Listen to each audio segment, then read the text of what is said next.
yun guys, good morning po sa ating lahat. So time check natin ay mag-aalas 6 pa lang po ng umaga. Ito, dito sa harapan natin itong ating bagong laruan natin. Wow. Natin. So itatry natin to guys dun sa Hindatuan Island. So mga 30 minutes pa yung biyahe natin papunta dun. Siguro mag-iisang oras kasi salunga tayo sa Agos. So itatry natin itong ating bagong gawa natin na Wahoo Decoy. Ito, sariling gawa natin guys. Wala kasi tayong pambili. Itatry natin. So solo dive tayo sa ngayon. Yung kasama natin na sinabihan ko kahapon na kami sana yung magsasama, eh hindi nagpakita. Siguro tulog pa. Kaya ako na lang mag-isa. Malinaw naman yung dagat oh. Ayan. Kulang kahangin-hangin. Napakakalma ng dagat ngayon. Timing. So ayan yung decoy natin. So, sana effective to guys. Makahuli tayo ng King Mac. At yung ating Dainima din ay eto bago. Bago na yung Dainima natin guys. Wow. Yan, puno na yung reel natin. Nagbigay sa atin si Bro Craig. So yan bro, shout out bro. Ipa-Gcash ko na lang yung pambayad ko nito. So 50 meters yung reel natin, pero itong ginamit natin is mga 30 meters lang to kasi yung kaha kasi ng 50 meters na reel hindi magkasya dito sa lagayan natin, kaya kumuha na lang ako doon ng mga 30 meters siguro yon. May naiwan doon na 20 meters. Ito na lang yung nilagay ko dito. Punong-puno na para may pang line tayo kapag nakapana tayo ng King Mac or Tangigi. Mahaba yung line natin, hindi tayo mahihirapan. So tara na, let's go. At mabiyahe pa tayo guys. Doon tayo magdadrive sa yung bundok na yon, sa likod nun. Iikot pa tayo.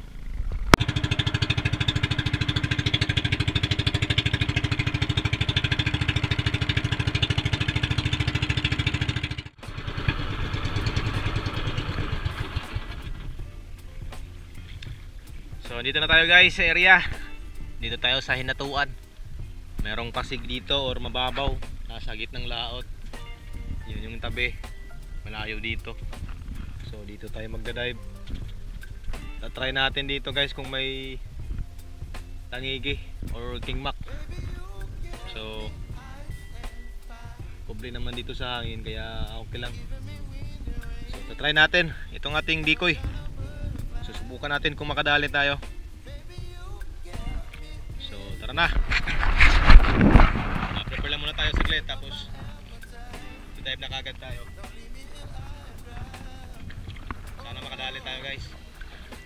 Kabinyagan itong decoy natin. Alright mga parechong, ayan, welcome back po muli sa ating spear fishing. So today ay maghahan tayo gamit ng ating decoy.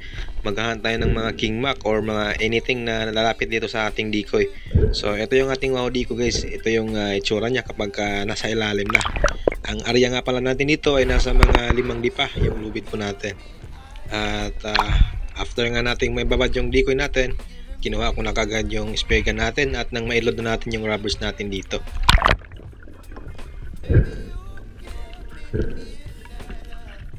At ilang minuto lang po ang nakalipas guys ay may lumapit po na grupo ng mga big eye barracuda at napaka-effective po nitong decoy po natin. So ito yung ating naging unang target sana, kaya lang ito yung nangyari dito guys.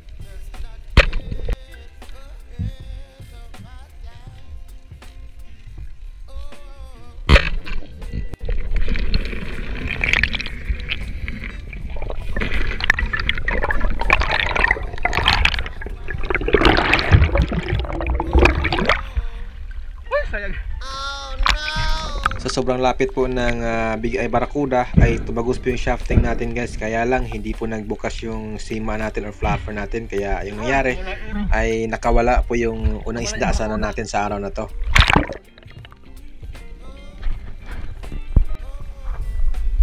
Sayang yung barracuda, nakawala.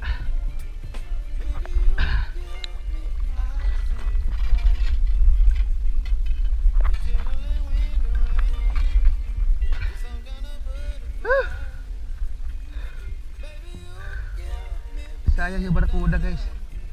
Malaki sana, nasa mga 6 na kilo na. Nag-close yung sima natin.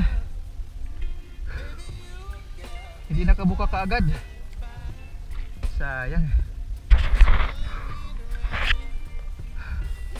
Balik ulit tayo dun sa taas. Sa una nating dininrapan itong decoy natin. Sayang talaga. At sa sumunod na pangyayari guys, ito, may nagpakita po na king mac or tangigi. Kaya lang nahuli na po tayo dito nang napansin natin yung tangigi. Kaya eto, hindi ko na lang pinilit kasi medyo may pagkamailap din yung tangigi.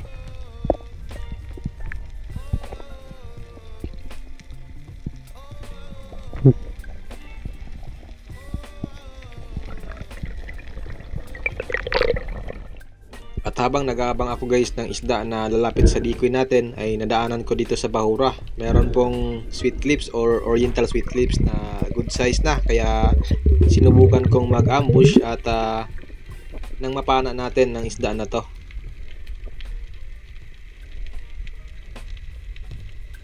Napaka-curious po ng oriental sweet clips na to guys, dahil nung nakalapag na ako dito ay hindi ito nagtagal at lumapit kaagad sa atin, kaya napagandahan natin ang tama dito. May mga ilak sana kaso nakafocus tayo dito sa oriental sweet lips kaya dahil ito yung mas malaki compared doon sa mga ilak.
Isda, sweet lips.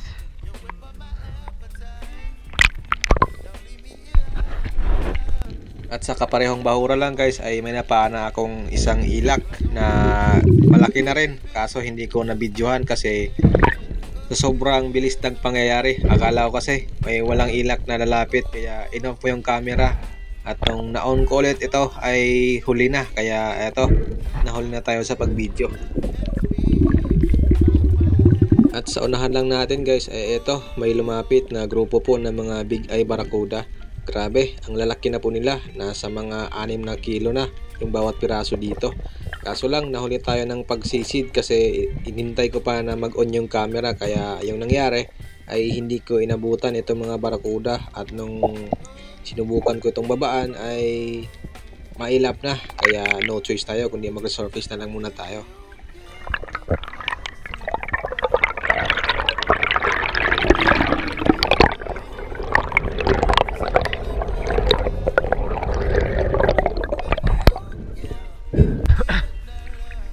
Lalaki na barracuda.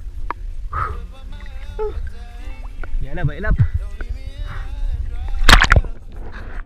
At dito naman guys sa dive na to, ito na yung ating naging panghuling pagsisi dito, gawa ng magtatangali na at wala nang masyadong lumalapit sa decoy natin. At dito sa dive na to, ito yung lumapit sa decoy natin. Grupo ng mga bayang, kaya agad akong nag-dive dito at sinubukan kong i-target yung isa dito. Napakaamo naman at lumapit sa atin, kaya lang nagloko naman ang ating shafting dito, hindi na naman nagbukas yung flapper, kaya agoy na lang.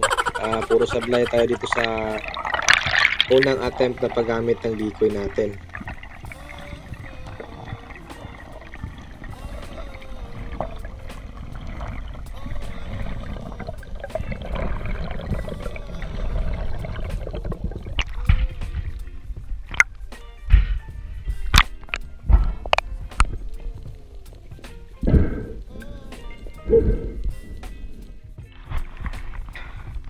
Ayan guys, tayo.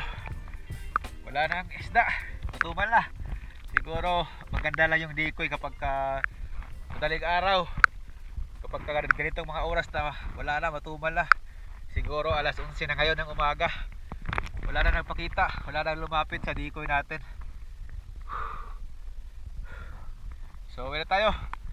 At sa susunod ulit, subukan natin ulit yung decoy, yung pana natin. I-refer ko muna kasi yung shafting kunting-kunti na talaga. Bumabali na yung sa may sima natin. Kaya ayusin muna natin yun, tapos babalik tayo dito sa susunod na araw siguro. So tara, pwede tayo. Guys, yung nahuli natin, 2 piraso, isang sweet lips, at may ilak tayo na 1 piraso din. Ito lang, pero ayos na rin to. May pambawi tayo sa gasolina kaysa naman masero tayo. Sayang yung biyahe natin, medyo malayo yung spot. Uwi na tayo dahil tanghali na. Kinabukasan naman guys, ito yung ating mga ganap dito. Nag-upgrade nga pala tayo ng ating shafting. Pinalitan natin ng 6mm. Kaya nagtungo tayo ng Surigao City at nagpa-welding tayo dito sa ating shark fin para sa bagong shafting natin. So ito yung ating magiging pamalit sa shafting natin na delikado na. At pag sa sumunod na araw naman ay nag-dive ulit tayo. Binalikan natin yung hinatuan gamit yung ating upgraded na shafting natin. A few moments later. So ito na guys yung ating SG. Galing na po tayo dun sa city at nagpa-welding tayo nito. So ito yung pina-welding natin guys, yung ating shark fin. So ito, nakat na po natin ito. Nalinis na po natin. Ayan. So ito. So ito yung kanyang sasabitan ng trigger mechanism natin sa ilalim. Ito yung ating flapper o sima. Mahaba na. Ayan. Napakahaba ng sima natin guys. Yun o. So hindi na tayo kakabahin nito kung makapana tayo ng malaki. Kasi malaki yung sima natin. Malapad. 6mm na yung shafting natin. So tatry natin ito bukas. Bali mag-adjust lang tayo nitong rubber. Puputol tayo o kaya naman ay magpapalit tayo ng isang 16mm. At yun yung decoy natin. Ayan, ready na para bukas ulit. So ito yung ginamit natin na shafting. Medyo delikado na guys. Ayan o, yung kanyang sima. Dito mababali na po. Ayan o, may bitak na. So thank you kay Bro Jomar, nagbigay nito at napakinabangan din natin kahit na hindi matagal. So stock na po to siya. Ililigpit na natin to. Hindi na pwedeng igamit dito sa pang dive natin kasi kapag naggawa ulit tayo ng flapper dun, maiksi na yun kapag ikinabit dito. Masyado nang maiksi.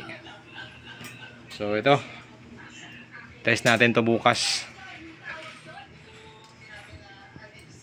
At babalik tayo dun sa hinatuan. Let's go.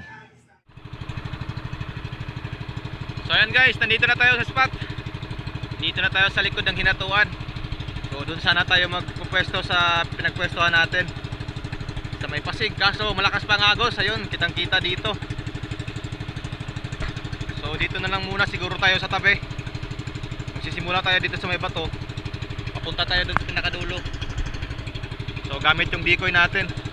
Malakas pa yung agos doon sa gitna may Pasig, kaya dito muna tayo sa tabi. Nilipat lang tayo kapag humina na yung agos doon.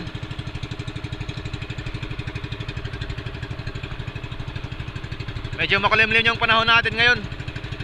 So sana may sampa ng tangigi ngayon kasi makulimlim.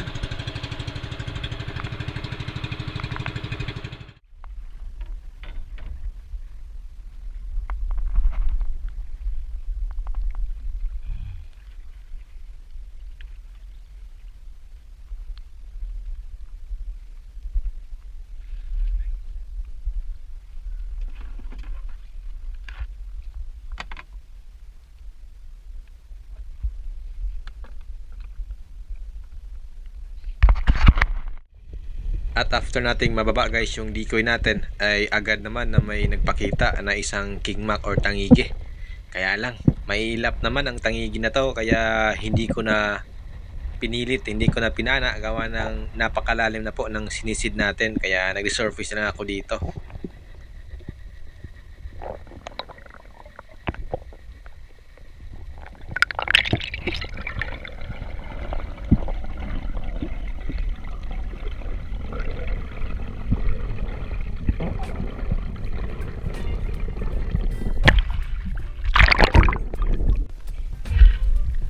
Ayan, masyado nang malalim yung kingmak guys.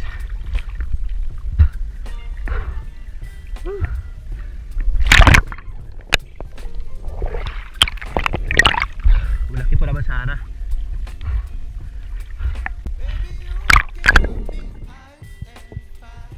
At ilang sandali pa guys ay may lumapit ulit na grupo ng barakuda. Siguro ito yung mga barakuda na lumapit sa atin sa kahapong dive natin. Kaya eto, na-timingan natin at na-videohan natin yung pagpana natin dito. Ito yung pinili natin yung nasa huli kasi ito yung mas malaki compared dun sa nauna na malapit sa atin.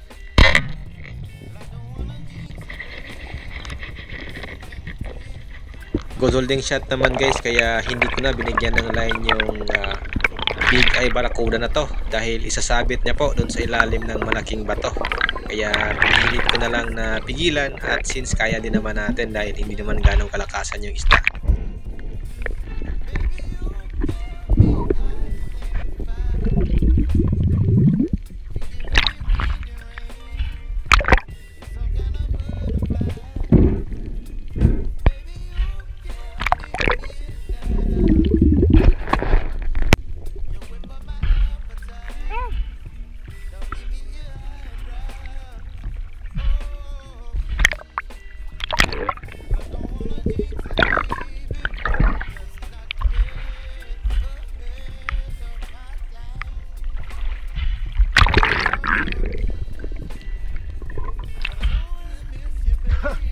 Barakuda.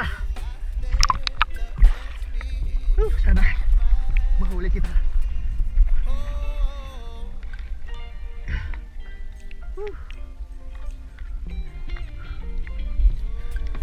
Buti na lang maamo guys.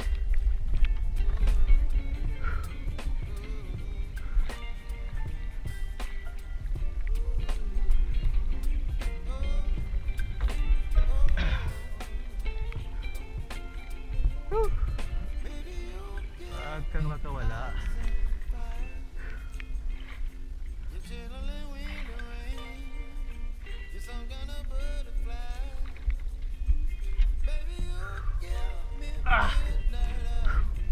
Ang laki.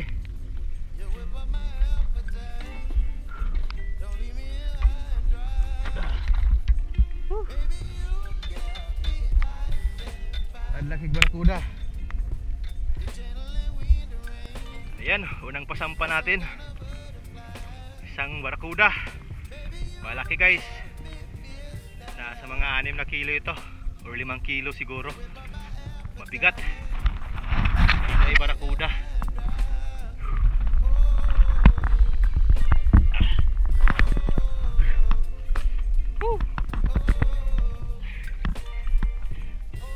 Big eye barakuda.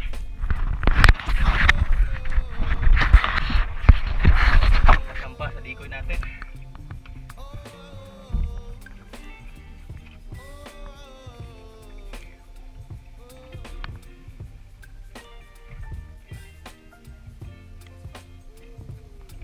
Kilo.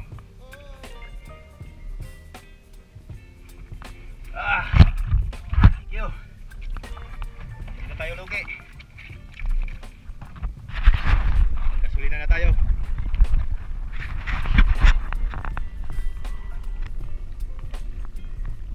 Ang laki. Big eye barakuda. So, didive pa tayo. Doon ulit tayo sa may pinagpanahan natin ito. May kasabahan pa ito guys, sana lumapit pa ulit yon.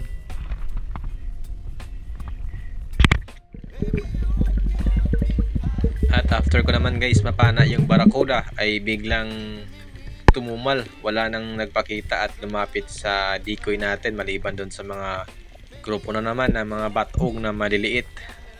At ito, nag-ambush ako dito dahil nakita ko sa itaas na may napakaraming grupo ng mga ilak. Kaya lang sa sobrang choosy natin dito, sa sobrang pamimili natin, sa sobrang dami kasi, ay nahirapan akong pumili. Kaya yung nangyari, wala tayong nakalabitan dito. Kaya hanggang sa naubusan tayo ng hangin at nag-surface na lang muna tayo.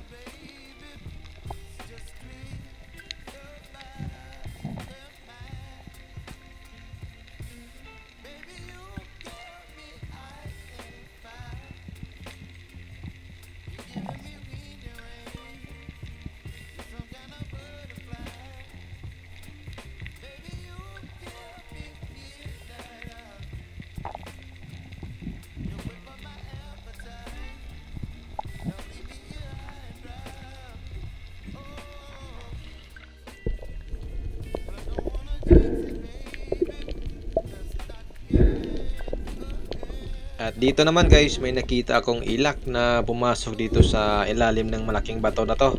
Kaya sinubukan kong silipin at panain.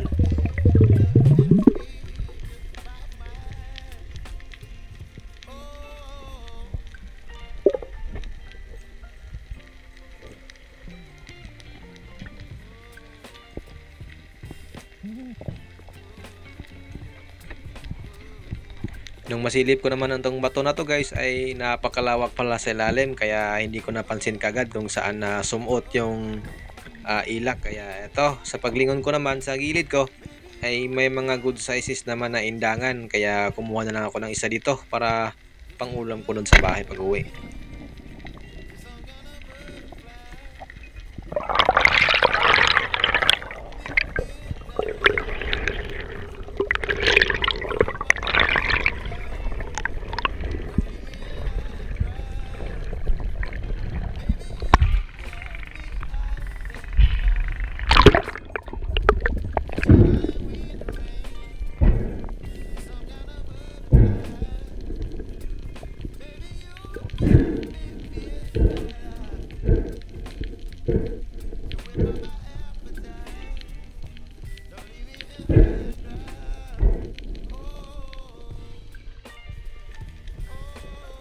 At dito naman sa dive na to guys, ito yung ating naging panghuling pagsisid. May lumapit na grupo ng mga batog dito sa decoy natin, kaya sinubukan kong makadouble kill dito sana. Hindi pa po ganun ka lalaki, sakto lang na pang ulam, kaya nagtry ako dito. Kaya lang tinamaan natin dito ay isang piraso lang, pero goods na at may pang ulam na tayo na 2 piraso.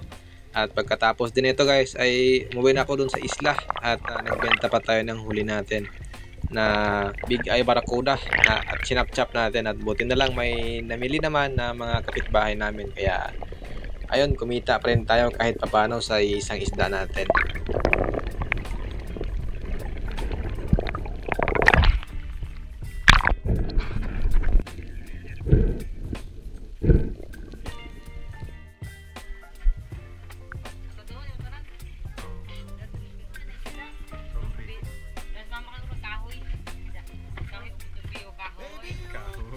Itong isda nga pala natin ay nagtimbang po ng 4.8 kilos, kaya goods na. At naibenta natin itong isda na to.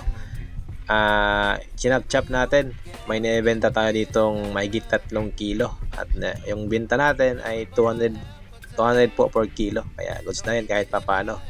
May pang bawi tayo sa konsumo at may sobra pa tayong kahit papano.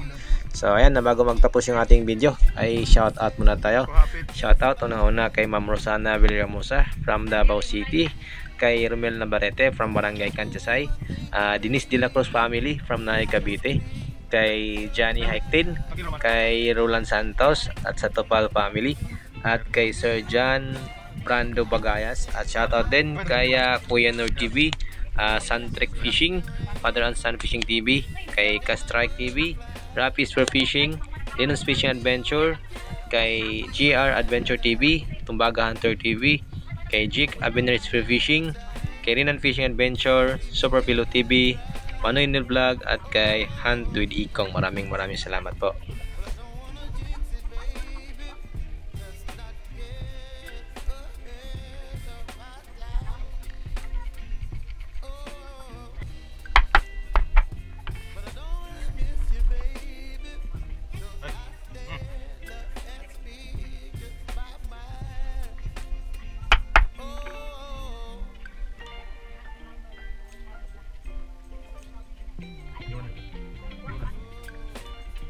Isang mayo.